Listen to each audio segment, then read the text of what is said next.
శ్రీ గురుభ్యో నమః. శ్రీమాత్రే నమః. వేదవ్యాస విరచిత మహాభారతం విరాట పర్వం 10వ భాగం.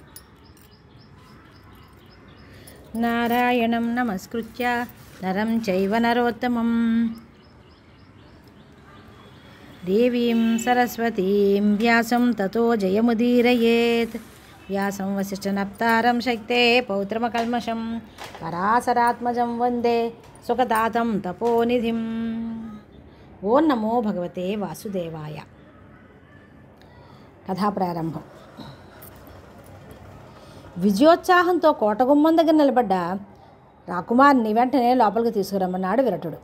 ప్రతిహారి వెళ్ళబోతుండగా కంకపట్టు వారిని పిలిచి, కొద్ది క్షణాలు బృహన్నలను లోపలికి రాకుండా చూడు. నా నుదుట ఈ రక్తం చూస్తే అతనికి నా మీద గల గౌరవంతో ఆవేశపడి ఏ సాహసమైనా చేయవచ్చును అన్నాడు. కంకపట్టు మాట ప్రకారం అర్జునుని ద్వారంలోనే నిలిపి ఉత్తరుని లోపలికి తీసుకొచ్చారు. రాగానే కొడుకుని కౌలించుకుని విజయ విశేషాలు అడిగాడు విరటుడు. మహారాజా, ఒక మహాపురుషుని అనుగ్రహ విశేషం వల్ల నేను ఈ విజయం సాధించాను. ఆయన రేపు మన నగరానికి వస్తానన్నాడు. విరటుడి యుద్ధ విశేషాలు అడుగుతుంటే ఉత్తరుడు క్షణక్షణం ఆ మహాపురుషుని పొగుడుతూ యుద్ధ వార్తలు వివరించాడు. అనంతరం వచ్చిన బృహన్నల సాభిప్రాయంగా కంకపట్టును చూసి అందరి దగ్గర సెలవు తీసుకుని అంతఃపురానికి వెళ్ళి ఉత్తరకు బొమ్మ పత్రికలు అందించాడు. చీకటి పడ్డాక భీమసేన ధర్మరాజులు రహస్యంగా కలుసుకుని ఆ మర్నాడు తమ తమ స్వస్వరూపాలు విరటునికి ఎదిరించడానికి పథకాన్ని సిద్ధం చేశారు. కుశోరాగాలు ఉదయాచలం మీద నడయాడే సమయానికి వారందరూ విద్యుత్ కర్మలు నిర్వర్తించి తెల్లని వస్త్రాలు ధరించి ముందుగా కొలువు కూటానికి వచ్చారు. ధర్మరాజు విరటుని సింహాసనం అధివసించాడు. సోదరులందరూ రాజమిత్రులు అలంకరించే ఆసనాల మీద ఉన్నారు. అప్పుడు సభాస్థలికి వచ్చిన విరటుడు తన సింహాసనం మీద ఉన్న కంకపట్టును చూసి ఆశ్చర్యము క్రోధము పెలుబికగా, కంక, నాతో ద్యోత క్రీడ సాగించే నువ్వు ఈ ఆసనం అధిష్ఠించడంలో ఆంతర్యం అని అడగగా, పార్శ్వానం ఉన్న అర్జునుడు త్యాగశీలుడు, నిస్వార్థ సేవాపరాయణుడు, నియమపరుడు, శస్త్రాస్త్రవీధుడు అయిన ఈ మహాపురుషుడు ఇంద్రసింహాసనం కూడా అధివసించడానికి అర్హుడు. విరాటరాజా, ఉదయారుని కిరణాలతో భాస్కరుడు ప్రపంచాన్ని కాంతిమయం చేస్తున్నట్లుగా తన దాన త్యాగాలతో ఆర్జించిన యశశ్చంద్రికలతో సర్వ ప్రజాహృదయాలను ఆహ్లాదమయం చేసే పాండవ జ్యేష్ఠుడు ఈయన.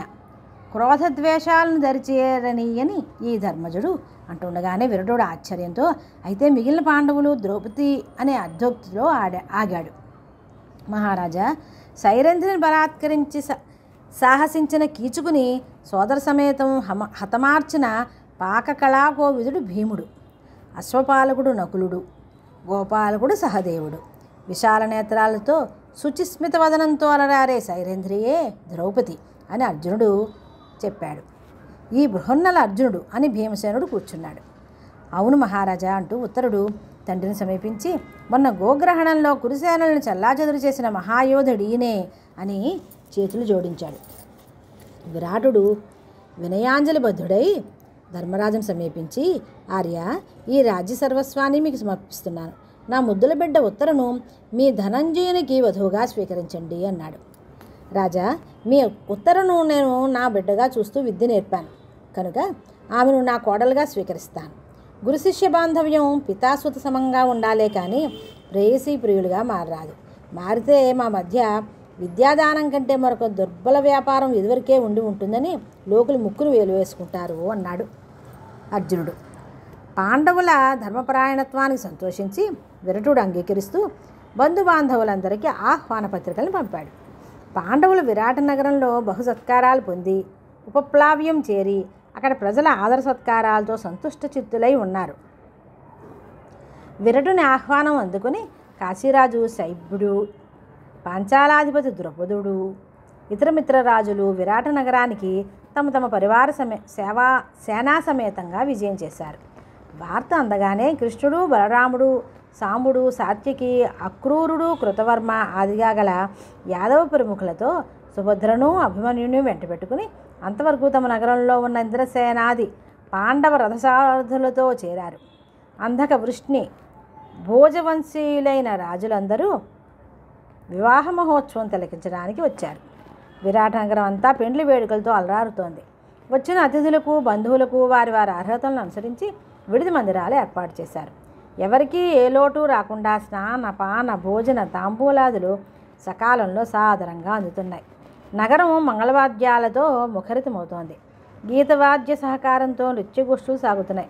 కంకణ స్వనాలు, సింజిని నిస్వనాలు, మణికింకిణీబద్ధ కాంచీనూపురవాలు, మంజీర మృదు శబ్దాలు, మధురమధురంగా మదవతీమణుల మనోహర సంభాషణలు, మణిమయ కర్ణభూషణాలను పరిహసించే విశాల వినీల నేత్రకాంతులు, చిరుగంటల సవ్వడిలా వినిపించిన మంజుల హాసాలు. నగర నారీజనం అంతా పెండ్లి పేరంటంతో క్రిక్కిరిసి ఉంది. అటు సుదేష్ణాదేవి సర్వాలంకార భూషితయ్యి కొత్త నగగట్టుతో కుమార్తెను అలంకరించి పెండ్లి పీటల మీదకు తీసుకువచ్చింది. అలంకారాలంతగా లేకపోయినా తన నిసర్గ సౌందర్య శోభతో ద్రౌపదీదేవి మహిళాలోకానికి శిరోభూషణంగా వెలుగుతూ అభిమన్యుని వెంట సుభద్రతో కళ్యాణ వేదికను చేరింది. లోక కళ్యాణ కాంక్షాపరుడైన వాసుదేవుని సమక్షంలో వేదవిధుల మంత్రపూత నాదాలలో, మంగళవాద్య ఘోషలో అభిమన్యుడు ఉత్తరగళ సీమలో మాంగళ్య తంతువును బంధించాడు. ఉత్తర సిగ్గుతో వంచిన మోములో విరిసిన చిరునవ్వు కాంతులు అభిమన్యుని పాదాల మీద పారిజాతాలను వర్షించాయి. విరాట పర్వం సమాప్తం. స్వస్తి. శ్రీకృష్ణ శరణం మమ.